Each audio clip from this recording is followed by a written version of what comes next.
السلام عليكم ورحمة الله وبركاته. يا صباح الكريستالات والذهبيات والبوهيميات. على فكرة البوهيميات دي مش شتيمة، البوهيميات دي كريستالات غالية جدا.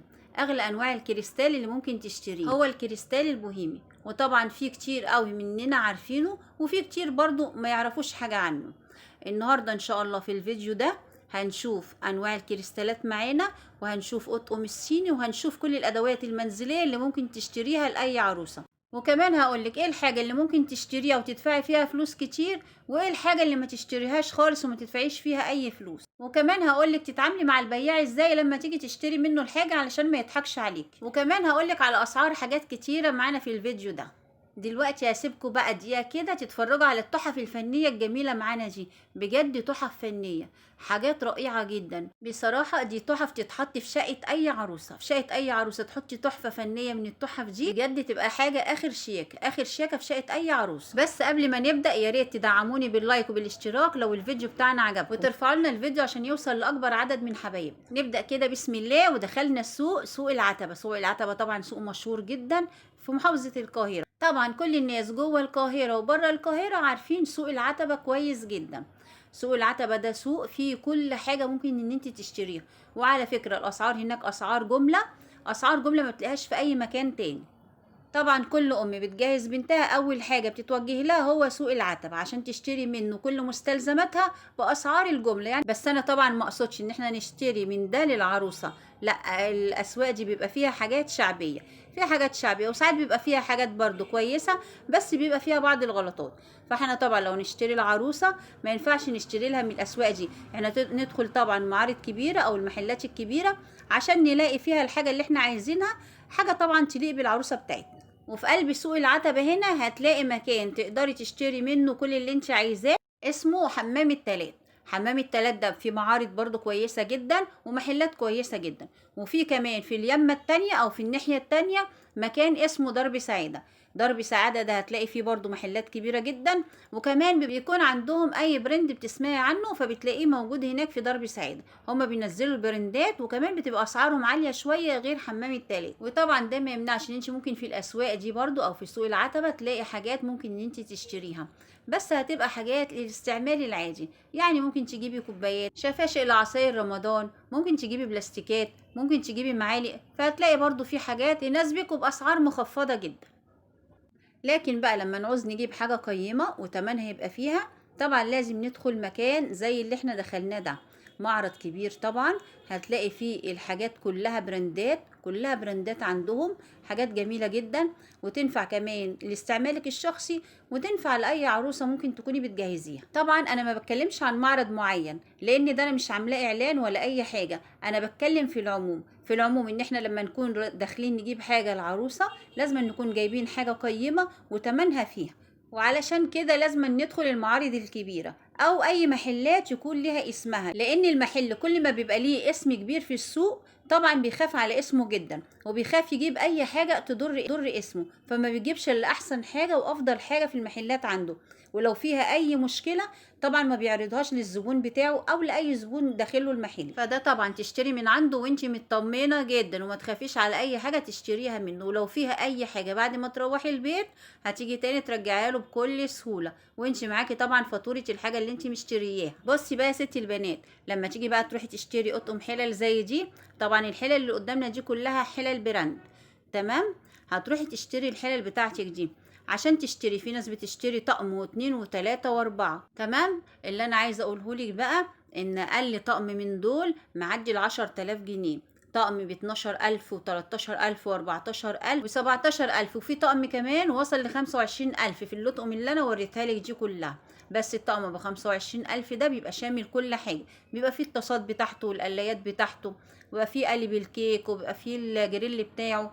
يعني ممكن تجيبي طقم واحد يكفيكي عن 3 4 تطقم. بس احنا طبعا بنقول التشكيل حلو، يعني بدل ما اجيب طقم واحد لا ممكن اجيب طقمين او 3. والله انا ما ببالغش في الاسعار اللي بقولها لكم، والله دي حقيقه، والله دي حقيقه من نفس المعرض اللي انا واقفه فيه دون وبصور منه. الاسعار دي موجوده فعلا هناك. الحاجة بقى اللي انا عايزة اوصلها لكم ان انا بشوف ناس بيروحوا يشتروا طقم حلل ب2500 وب3000 جنيه، وبيجيبوا بدل الطقم 5 6 طقمة او 3 4 تطقمة، فبيجيبوا برضو عدد كبير من الطقم. بحب بقى ابشرهم ان هم 5 6 شهور بالظبط، والطقمة اللي هم جايبينها دي هتكون قشرت وهتكون شققت وهيكون شكلها بقى، استغفر الله العظيم من كل ذنب يا رب، ملهاش اي 30 لازمة، وهتكسف العروسة اللي انت جايبه لها الحاجة.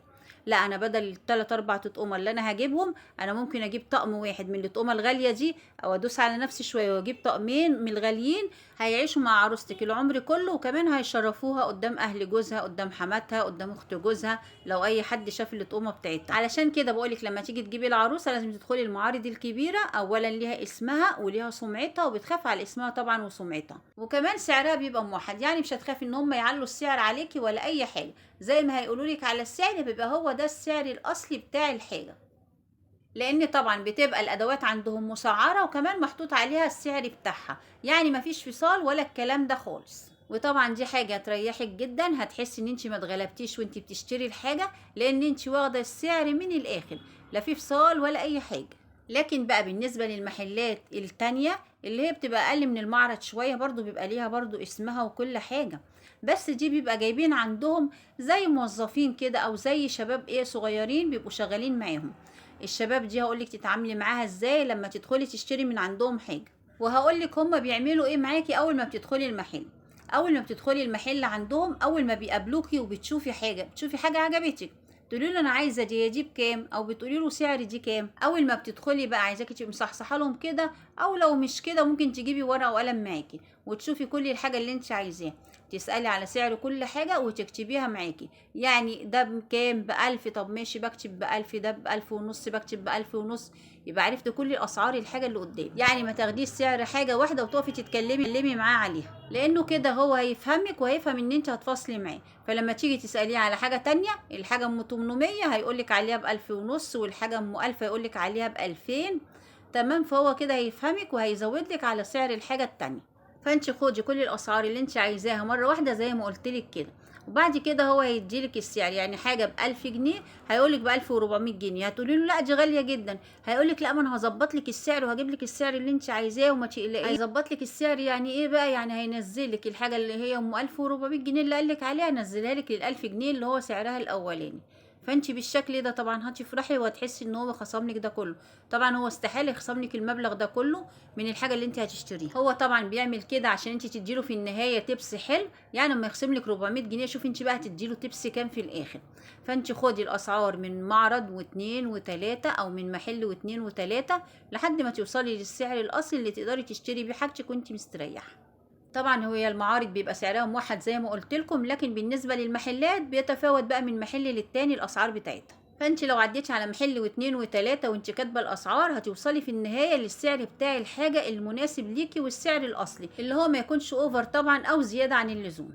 دلوقتي بقى جينا لطقم الصيني، انا عايزه اقول لكم ان لطقم الصيني دي اسعارها غاليه جدا، اسعارها بجد، يعني ممكن طقم الصيني يوصل ل40,000 جنيه، والله ما ببالغ، دي اسعار حقيقيه، بس ده بالنسبه للمعارض الكبيره، لكن ممكن المحلات بقى الصغيره او المحلات برضو العاديه التجاريه العاديه ممكن تلاقي طقم ب9000 ب12000 في الحدود دي يعني، فانت ممكن تجيبي انت ومقدرتك الحاجه اللي تقدري عليها. وكمان معانا الكريستالات وطقم البوهيمي، وطقم البوهيمي دي طبعا زي ما انتم عارفين ان هي اسعارها غاليه جدا، اسعارها غاليه غاليه يعني بجد، يعني ممكن 6 كاسات بس منهم يعدوا ال 12 وال 13,000 جنيه، وفي 6 كاسات ب9000 جنيه، وفي طقم طبعا كامل على بعضه ممكن يوصل لحاجة و30,000 جنيه. في منه بقى الكوبي، ممكن تجيبي بقى منه الكوبي، بس الكوبي بيبقى اقل حاجات بسيطة جدا وبيبقى في الاخر كوبي، فانت يا اما تجيبي الاصلي يا اما بلاش خالص ما تجيبيش منه. وفي عندهم صواني التقديم، صواني الكريستال او اللي استلس على كريستال، دي بتعمل لها تقريبا 1700 جنيه داخله في 2000 جنيه. وفي صواني التقديم اللي استلس 18/10 عامله 1200 جنيه، وكل حاجه ما شاء الله تلزم اي عروسه هتلاقيها موجوده في المعارض الجميله دي. ربنا يهني كل عروسه يا رب، ويتم لكل عروسه على خير وكل عريس على خير باذن الله، ويفرح شبابنا جميعا باذن الله. لو عجبكم الفيديو بقى وحسيتوا ان انتوا استفدتوا منه، يا ريت ما تنسوناش باللايك وبالاشتراك وتفعلوا زر الجرس عشان يوصلكم منا كل جديد. والسلام عليكم ورحمه الله وبركاته.